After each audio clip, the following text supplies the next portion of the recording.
Tonight, you're going to complain about the cold. You'll turn up the thermostat. You'll pull on a jacket without thinking twice.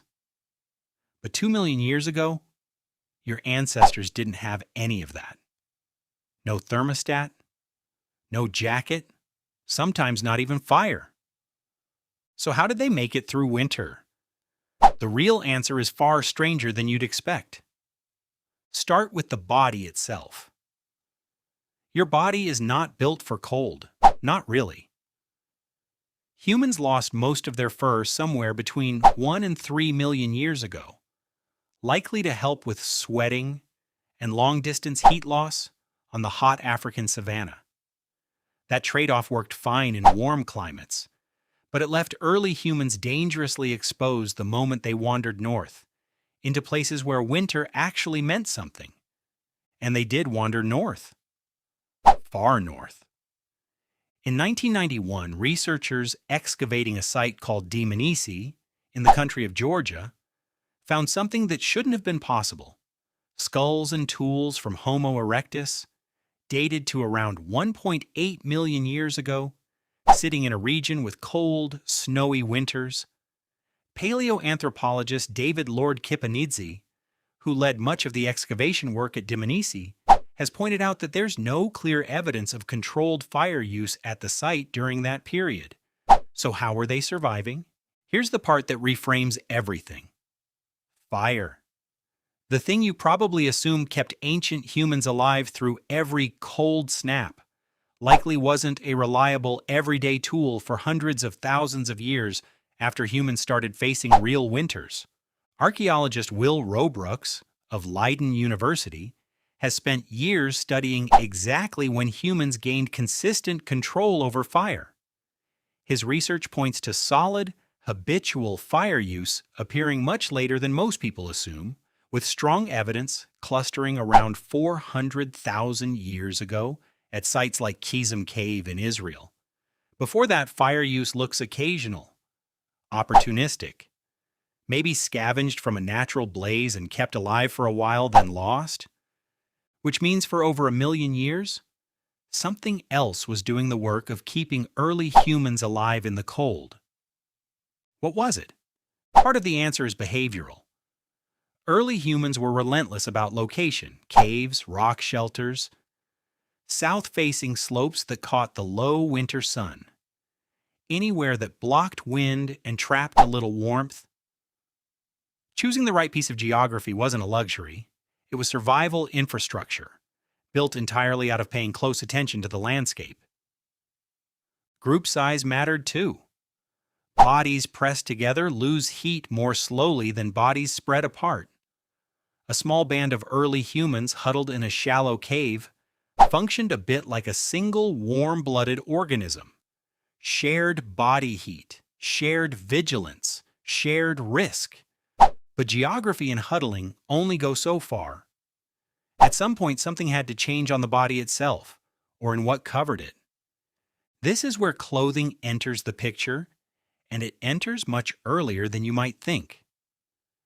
Anthropologist Ian Gilligan of the University of Sydney has argued that clothing wasn't invented for modesty or decoration. It was invented for thermoregulation, full stop, and it likely began as simple draped animal hides, not tailored garments.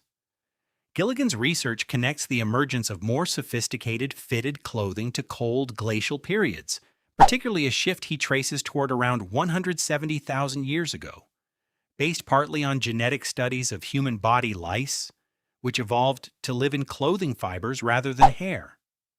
Think about that for a second. Scientists reconstructed the invention of clothing by tracking the evolutionary history of a parasite. That's how quietly this technology entered human life. No headline, no monument, just a slow, freezing pressure that pushed people to start wrapping animal skins around their bodies, and a tiny insect that rode along for the discovery. Clothing changed the math of survival completely. A wrapped hide trapped a thin layer of warm air against the skin. That thin layer was enough to drop the effective cold stress on the body by a significant margin, buying hours, sometimes entire seasons, of extra survival time. It let early humans push into colder latitudes their bodies alone could never have handled. But there's a third piece to this puzzle, and it's hiding inside you right now. Your body has its own internal heater, one you rarely think about. It's called brown adipose tissue, or brown fat, and it works completely differently from the fat that stores energy around your waist. Brown fat burns energy specifically to generate heat, no shivering required. Researcher Wouter van Marken-Lichtenbelt at Maastricht University has published studies showing that humans exposed to consistent cold develop measurably more active brown fat over time, essentially training their own bodies into better internal furnaces. This means early humans weren't only surviving winter through behavior and clothing. Their physiology was adapting in real time, season after season, generation after generation, quietly recalibrating what cold even meant to a human body. Layer all of this together, and the picture stops looking like a single dramatic invention. There was no one moment where a genius ancestor discovered the secret to winter and everyone was suddenly safe. Instead, survival was stacked. Smart shelter choices, huddled group warmth, draped hides slowly becoming tailored clothing, a body quietly upgrading its own internal heating system, each layer covering for the gaps in the others. And notice what's missing from a huge stretch of that timeline. Reliable fire. For most of the deep cold periods early humans pushed through, fire may have been a bonus, not a guarantee. A campsite might have it one season and lose it the next, with no easy way to relight it.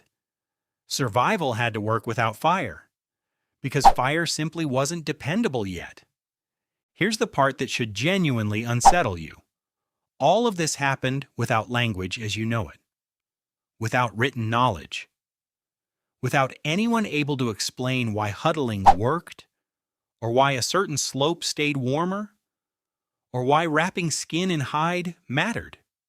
It was trial, error, death for those who guessed wrong, survival, and slow cultural transmission for those who guessed right.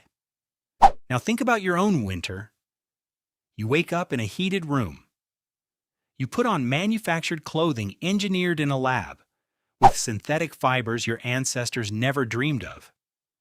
You never once have to calculate whether your fat stores will get you through the season. Every single one of those comforts is standing on top of solutions your ancestors fought 1,000,000 years to discover, one freezing generation at a time. That jacket you grabbed without thinking? It's not new. It's not really yours either. It's the end product of one of the oldest survival technologies your species ever built, so effective, so deeply embedded in human behavior, that you no longer even notice you're using it. You didn't invent staying warm, you inherited it.